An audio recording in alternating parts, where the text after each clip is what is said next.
Гэхдээ нам чи өөрөө олон нийтийн байгуул олон цонхоор асуудлаа яриад явдаг. Одоо байгаа ерөнхий нарийн бичгийн даргын үр гүйцэтгэж байгаа амар байцлан даргыг би үргэлжлүүлэн ажиллах санал гаргасан бас тодорхой хэмжээний санал байр суурьуд гарсан. Тэгээд одоо яг Арслан үндэсний бодлогоор болох гэж байна. Би бас асуудал шийдлийн гарцын танилцуулах гээл явж. Одоо энэ Батбүрийг бас дэмжихгүй байр суурьтай авах шиг байна. Гişүүдээ сая яриа авахд бол одоо та дахиад нэр оруулах юм тийм үү? Хэсэг дээрээ. За би одоо хурал руу явж. Өдөр онц их хурал болоод таныг огцруулахыг 95%-аар дэмжлээ гэсэн мэдээлэл өгсөн. Ямар хүмүүс нь хуралдаа. За би тэр хууль ёсны хурал. Тэр хурлын тухай би мэдээлэлгүй байна. Хуулийн хүрээнд, дүрмийн хүрээнд ямарваа нэгэн тийм одоо эрх зүйн баримт өчгтэй одоо байгууллага субъект байхгүй. Ардчилсан нам уржигдэр их хурлаа хийгээд шинээр байгуулагдсан их хурал нь үндэсний бодлогоор нь одоо үргэлжилж байна. Эн чинь дүрмтэй журамтай сарын өмнөөс зарлаа төлөөлөгчд ирээд болдог болохоос хэдэн хүн цуглчаад суугаар шийдвэр гаргаад онц их хурлыг зарладаг. Ямарваа нэгэн нам тийм дүрм журам байдгүй. Би тэр тухай бол мэдээлэл байхгүй. Та хизээ бүлгийн дарга өгөхгүй. Их хурлын дарга гэж их хурл дууссан. Тий, одоо намын зохион байгуулалтууд хийгдэн. Тэгээд намын практикуудаа хэр юм бүртэмжтэй томилгоо хийж ийн гэж харж байна.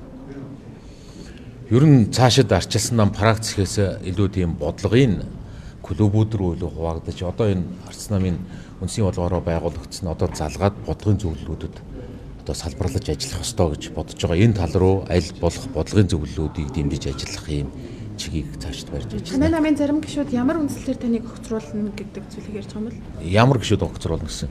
Өдөр онц их хуралсан. Зэмэдгүй тэр хүмүүсээс нь асуугаараа. Нөгөө дотоод сонгуульд ялагдсан унсан хүмүүс юм болов уу гэж ойлгосон шүү дээ. Үгүй тэр ярьсан хүмүүсээс нь асуугаараа. Би бол сайн мэдэхгүй. Таван хэлбэр нөгөө дахиад Арслан нам шинжлэхдэггүй нь за шууд хэлэхэд Инженкогийн троллууд буцаад ороод ирлээ гэдэг юм ярьжсэн. За хэн юу ярихыг тэр ирсэн хүмүүсээс нь асуугаараа. Би бол энэ асуудал дээр байсан. Ямар асуудал дээр? Үгүй энэ митийн шүүмжлэл гаргасан. Жишээ нь ямар асуудал? Буцаад л энэ батлын хүмүүс ороод ирлээ. Үгүй хэний хүмүүс орж ирснийг манай нийт үндэсний бодлогоор оны гишүүдийн ба сонгуульч өөрөө хууль бус болсон юм шүү.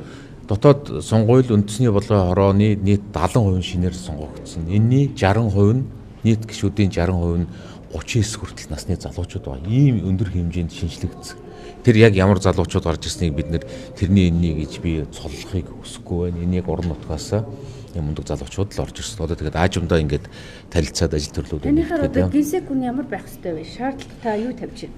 Шаардлагын хувьд манай зарим хүмүүс нэг юм одоо чанга дуугарсан, лайв хийсэн, микрофонд өгүүлсэн юм гинсэгийг олон нийтийн дүр төрхөөлөх хүсдэг. Миний хувьд Арчилсан нам улсын хуралдах бүлэг 42 микрофон байна. Арслан намын дарга бас улс төрийн байр суурьудаа илэрхийлээд явах хэрэгтэй. Энэ тохиолдолд Ардчилсан намын одоо эвдэх хугацаанд ажиллах гинсэг илүү тийм зохион байгуулалтын чиглэлдээ илүү сайн маш сайн анхаарч ажилласаа.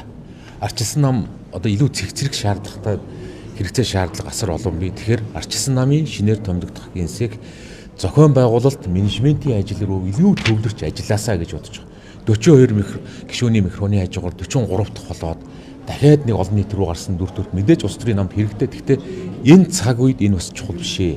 Одоо дотоод зохион байгуулалт менежмент тийм авиас чадaltaа цаг хүмүүс чадахгүй том бүтэц аппаратыг менежмент хийх. Тийм. Өчигдөр санал болгосон хүмүүс маань бүгдээрээ бас ингэж төслийн менежментийн чиглэлээр ажиллаж байсан.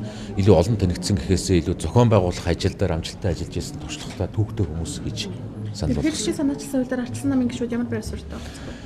Сая манайхан завсарлага авчихсан ирэх нэгдэх өдрийн бүлгийн хуралдаанаар ярилцаад шийдвэр гаргах хэрэгтэй байх. Ер нь ингэж ойлгомжгүй явах биш би бол бүлгийн гишүүдтэй хэлээд нэгдэх өдөр нэгдсэн бүлгийн шийдвэр гаргаж хариулт өгөх ёстой гэж бодож байна. Ер нь аныхан хоёр байр суурьтай авах шиг байна хуваагдаад. Мэдээж энэ хувь гишүүнийхээ хувьд ямар байр суурьтай байна? Би ер нь хувь гишүүнийхээ хувьд парламентын дархлааг хамгаалах ёстой, парламентын дархлааг сулруулах ёсгүй гэж боддог.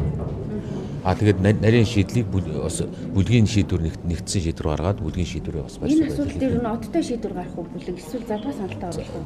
Ер нь бол өнгөрсөн хугацаанд бас задгаа явж исэн шаардлагатай бол нэгдсэн шийдвэр рүү явах хэрэгтэй байхаа гэж бодож байна. Ер нь парламентын дархлааг аль болох сулруулах ёсгүй л гэж бодож байна.